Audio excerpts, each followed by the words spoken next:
Hello friends, welcome back to my YouTube channel. आज हम आप लोगों को कान की आंतरिक संरचना के बारे में बताएंगे। तो पूरी जानकारी के लिए पूरा वीडियो अवश्य देखें। तो चलिए शुरू करते हैं। मानव कान क्या है? मानव शरीर में ध्वनि ग्रहण करने वाले अंग को कान या कर्ण कहते हैं। कान सुनने और शरीर का संतुलन बनाए रखने का काम करते हैं, इसलिए इन्हें श्रवण संतुलन इंद्रियां भी कहा जाता है। कान सुनने में और शरीर का संतुलन बनाए रखने में हमारी मदद करते हैं, इसलिए इन्हें श्रवण संतुलन इंद्रिया भी कहा जाता है। यह है कान के भाग। कान को मुख्यतः 3 भागों में विभाजित किया गया है। यह कौन कौन से हैं? यह है बाहरी कर्ण, मध्य कर्ण और अंतःकर्ण। बाहरी कर्ण को भी 3 भागों में विभाजित किया गया है। यह भाग है कर्णपल्लव, कर्णमीटस और कर्णपटय। आप इसी चित्र में देख सकते हैं। कान को 3 भागों में विभाजित किया गया है, बाहरी कर्ण, मध्य कर्ण और अंतःकर्ण। और बाहरी कर्ण को भी 3 भागों में विभाजित किया गया है, जो कि है पिन्ना, ईयर कैनल और ईयर ड्रम। इन सभी से जितने भी महत्वपूर्ण पॉइंट हैं उनको हम नेक्स्ट स्लाइड में देखेंगे। कर्णपल्लव। कर्णपल्लव कान का सबसे बाहरी भाग है और इसका आकार अर्धकीपनुमा होता है। इसका मुख्य कार्य ध्वनि तरंगों को एकत्रित करके कर्णमीटस तक पहुंचाना है। कर्णपल्लव या ईयर पिन्ना कान का सबसे बाहरी भाग होता है और इसका आकार अर्धकीपनुमा होता है। कर्णपल्लव का मुख्य काम ध्वनि तरंगों को एकत्रित करके कर्णमीटस तक पहुंचाना है। बाहरी कल का अन्य महत्वपूर्ण भाग है कर्णमीटस या ऑडिटरी कैनल। कर्णमीटस लगभग 2.5 मीटर लंबी लनिका होती है। इसके भीतरी भाग में टेम्पोरल हड्डी होती है। कर्णमीटस के भीतरी भाग में टेम्पोरल हड्डी होती है। यह है टेम्पोरल हड्डी। इसकी दीवार में सेरुमिनस ग्रंथि होती है, जो कान में नमी बनाए रखती है। कर्णमीटस की दीवार में सेरुमिनस ग्रंथि होती है, जो कान में नमी बनाए रखती है। बाहरी कर्ण का अगला महत्वपूर्ण भाग है कर्णपटय या ईयर ड्रम। कर्णपटय का अन्य नाम कान का पर्दा या कर्णपटय झिल्ली है।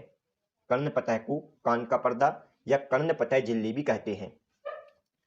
कर्णपटय के किनारों पर एपिथीलियम का आवरण होता है और इसके मध्य भाग में तंतुमय संयोजी ऊतक का स्तर होता है। जो कर्णपटय का मध्य भाग है, इसके मध्य में तंतुमय संयोजी ऊतक और किनारों पर एपिथीलियम का आवरण होता है। अब हम मध्य कर्ण के बारे में पढ़ेंगे। इस भाग में जो गुहा पाई जाती है उसे कर्ण गुहा कहते हैं। मध्य कर्ण में जो गुहा पाई जाती है उसे कर्ण गुहा या टेम्पेनिक कैविटी कहते हैं। कर्ण गुहा यूस्टेडी नली द्वारा मुख्य ग्रहसिनी में खुलती है। कर्ण गुहा किस नली द्वारा मुख्य ग्रहसिनी में खुलती है? यूस्टेडी नली द्वारा। यह है यूस्टेडी नली। मध्य कर्ण की गुहा 2 छोटे छिद्र द्वारा आंतरिक कर्ण से जुड़ी रहती है, जिनका नाम अंडाकार गवाक्ष और वर्तुअल गवाक्ष है।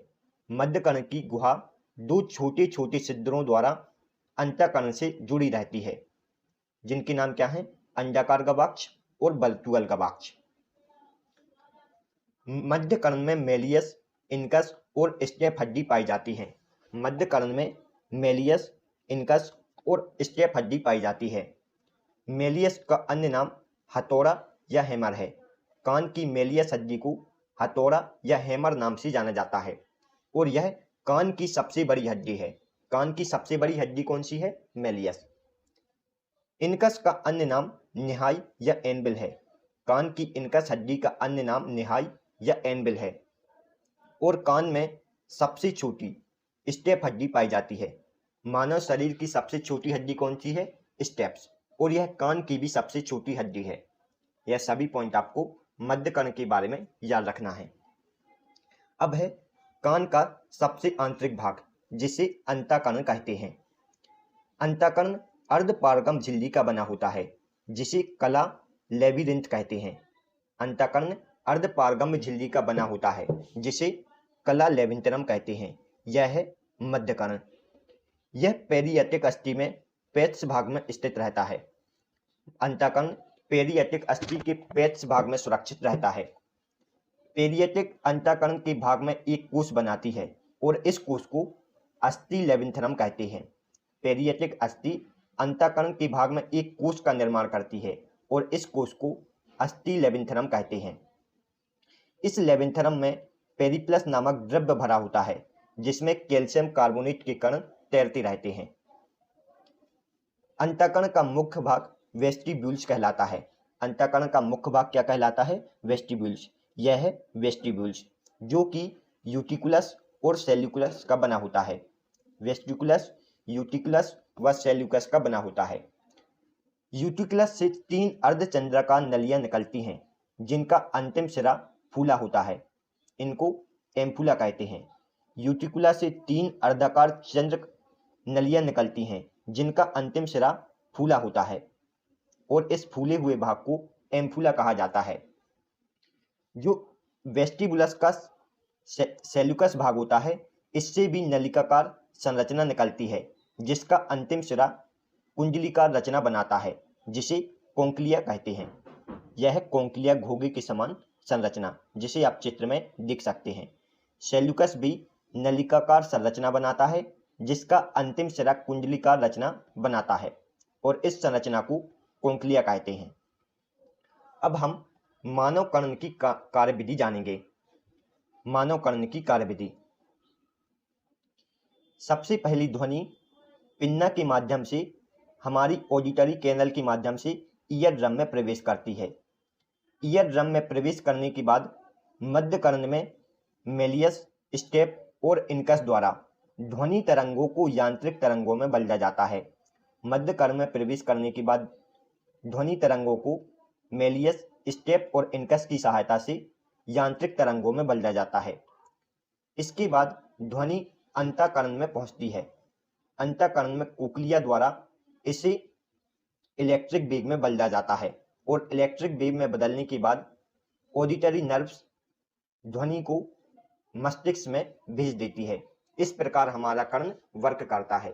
यह सभी पॉइंट आपको कर्ण के बारे में याद रखना है। Thanks for watching. दोस्तों, यदि आपको हमारी वीडियो पसंद आई हो तो प्लीज़ वीडियो को लाइक और चैनल को सब्सक्राइब जरूर करें। इससे हमें मोटिवेशन मिलता है। तो मिलते हैं नेक्स्ट वीडियो में। तब तक के लिए गुड बाय। आप इस वीडियो से रिलेटेड पीडीएफ को हमारे टेलीग्राम ग्रुप से डाउनलोड कर सकते हैं।